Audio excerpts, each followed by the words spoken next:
হলিউডে মুক্তির অপেক্ষায় সায়েন্স ফিকশন ঘরানার মুভি প্রজেক্ট হেল মেরি, যেটি নির্মিত হয়েছে আমেরিকান লেখক অ্যান্ডি উইয়ারের একই নামের জনপ্রিয় উপন্যাস থেকে, যেখানে প্রধান চরিত্রে আছেন রায়ান গসলিং।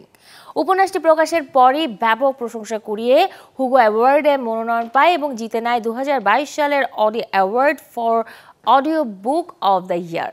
সেই গল্পটিকেই সিলভার স্ক্রিনে তুলে ধরেছেন দুই নির্মাতা ফিল লর্ড ও ক্রিস্টোফার মিলার।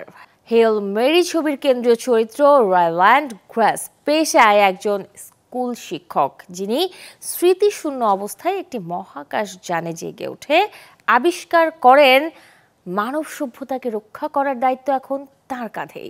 পৃথিবীর সংকটময় মুহূর্তে তিনি মুখোমুখি হন এক অচেনা গ্রহ, অজানা প্রাণী এবং অপ্রত্যাশিত বন্ধুত্বের। জানা গেছে আসছে বছরের 20 মার্চ বিশ্বব্যাপী প্রেক্ষাগৃহে মুক্তি পেতে যাচ্ছে এই সিনেমাটি।